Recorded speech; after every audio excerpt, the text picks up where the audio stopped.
In 1993, everybody wanted Pablo Escobar dead. The United States, rival cartels, the Colombian authorities, a ragtag vigilante group of bloodthirsty civilians. Everyone. But there was one big problem. No one knew where he was. The notorious drug lord had somehow managed to keep himself perfectly hidden, and he would remain that way until he made a ridiculous error. An error so ridiculous it cost him his life, and to this day makes everyone wonder what the king of cocaine was thinking in the last 24 hours of his life. In this video, I'll try to paint a picture of what I believe the last 24 hours of Pablo Escobar's life looked like, based on police testimony, family testimony, and depictions in the media. Happy birthday to the king.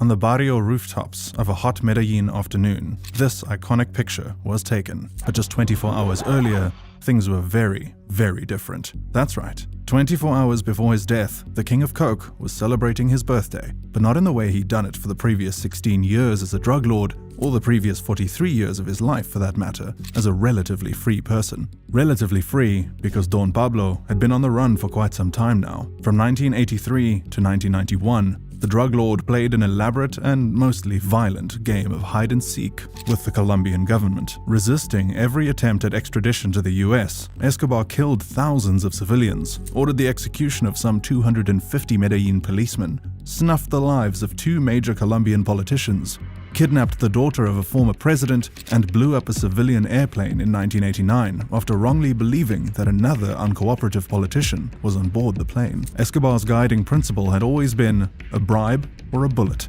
And soon enough, the Colombian state were forced to strike a bargain with the drug lord. Escobar would not be extradited if he agreed to surrender himself and do jail time in Colombia. However, he was also permitted to build his own prison. So, the kingpin constructed La Catedral, an entertainment home-like mansion that had a spa, a sports field, a nightclub, a casino, and a zoo.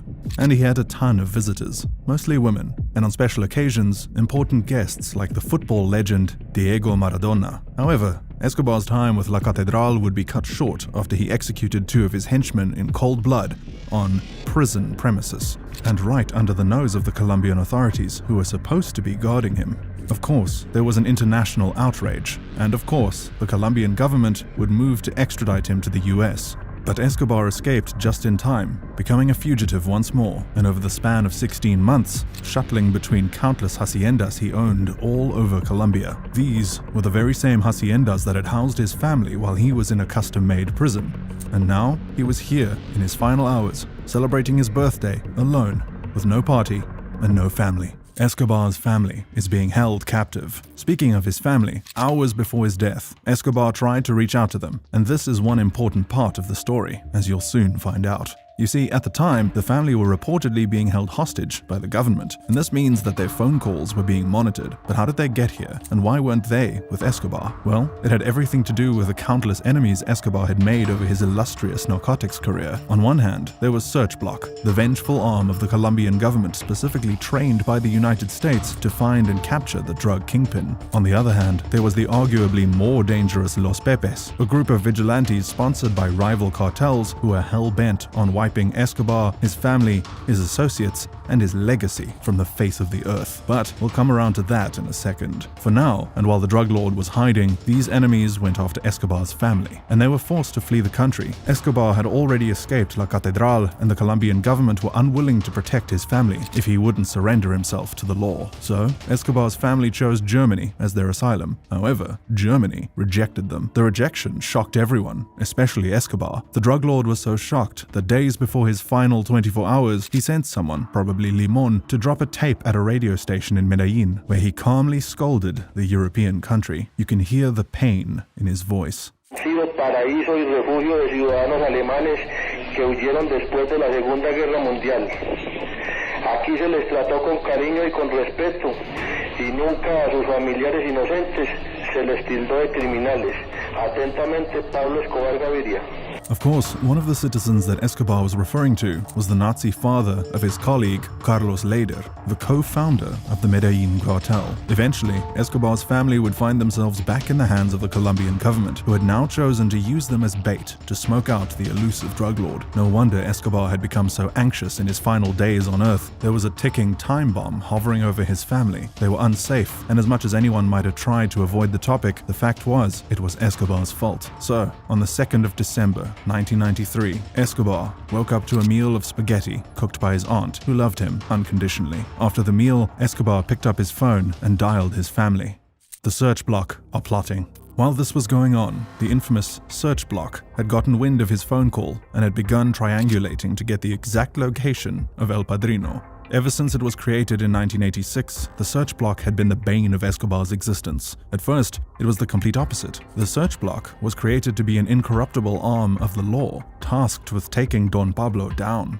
Headed by Colonel Hugo Martinez and comprising 200 Colombians who were non-natives of Medellin and didn't know each other or the city. However, it was a suicide mission for Colonel Martinez because Pablo practically owned Medellin. In the first 15 days of his command, Escobar killed 30 of the colonel's 200 men, and after this, Escobar tried to bribe the colonel, but the man couldn't be bribed. So, Escobar threatened the colonel's family. Colonel Martinez responded by waging an extensive war against the King of Coke. Over the years, Martinez's task force managed to isolate Escobar by dismantling his Medellin drug cartel and conducting round-the-clock electronic surveillance of the Kingpin's radio communications. However, there were rumors that the search block weren't acting alone in this last mission. Rumor had it that a group called Los Pepes was also involved in the hunt. And in fact, they were the reason Escobar sought the safety of his family in Germany, since they had been hunting down the associates of the drug lord. And let me be the first to tell you, their methods were ruthless. Los Pepes was sponsored by the Cali cartel, a former ally of Escobar's Medellin cartel. They publicly offered cash rewards for information on Pablo and his key associates, and began broadcasting threats against the drug lord's family. They were involved in the destruction of 2 haciendas that belonged to Hermilda Gaviria, Escobar's mother, and they mailed bombs to many of his close associates. At the top of this mayhem, Los Pepes publicly hanged Escobar's sicarios, thinning his defenses. Martinez's search block might have been the bane of Escobar's existence, but it was Los Pepes that brought death to his doorstep. The last stand. Everything was now in place. Escobar was a fugitive in hiding with no place to run, as all his assets were seized. His family were under the thumb of the government with 24/7 surveillance. Escobar had made an incriminating call to said family, and the search block and a super deadly group committed to the annihilation of Don Pablo were reportedly working hand in hand, triangulating the phone signal to end the reign of terror of this monster once and for all. It was the final minutes of the world's most powerful and influential drug lord, and boy, was it going to be a showdown. On Team Red, we have Escobar communicating with his son on the phone, and on Team Blue, we have the leader of the search block, Hugo Martinez, communicating with his own son, who had the task of tracking down the location of Escobar. It was a father-son standoff that was about to be written in blood, and it was Martinez's son that saw Escobar first, a shadow of his former self. The drug lord looked nothing like the clean-cut, mustachioed figure that everyone had come to fear over the years. It took the search block a very short amount of time to get to the neighborhood. By 2:57 p.m., mere minutes after Escobar had made the call, they arrived at his location. In fact, Escobar was still on the phone when he realized that his aunt's building was surrounded. Everyone was fully armed. They were expecting heavy gunfire from the drug lord's army of cartel soldiers. However, they would spot just his bodyguard, El Limon, who had abandoned his boss, was running out of the building and fleeing to the rooftops in a bid to save his life. He was immediately killed.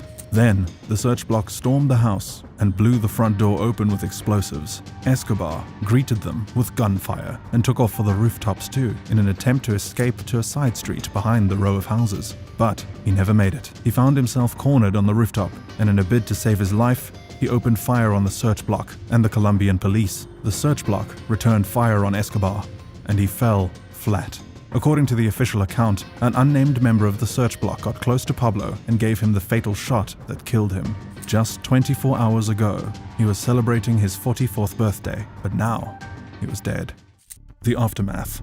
But what if I told you it's possible that Escobar wasn't killed, and that an alternate version of the story was actually what transpired? Don't take it from me, take it from the son of the man himself, his brothers, and, well, basically, his whole family. His 2 brothers, Roberto Escobar and Fernando Sanchez Arellano, insisted that his death had been by suicide, claiming that the location of his fatal wound was enough proof it had been self-inflicted.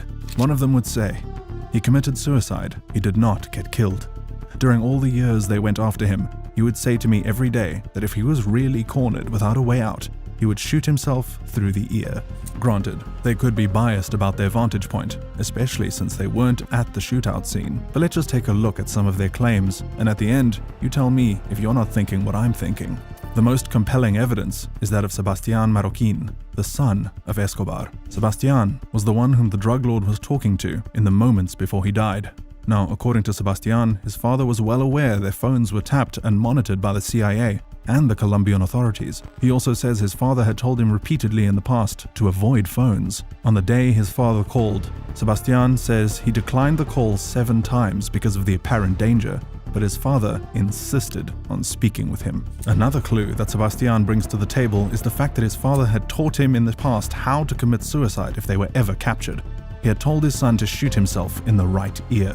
And can you guess where the gunshot wounds were on Escobar's body? His leg, his torso, and his right ear. I don't know about you, but I find it quite unlikely that the hail of bullets that rained on Pablo somehow conveniently found their way into his ears. If you asked me, I would say that Escobar understood that the walls were closing in, and so I would say that it's possible that he strategically chose the day after his birthday to make a call he knew would take his life. If you asked me, I would say it's possible that the vile and ruthless king of cocaine, Pablo Escobar, sacrificed his life to save his family. It's possible that Don Pablo Emilio Escobar Gaviria chose to die the same way he chose to live, on his own terms. Now, what do you think happened?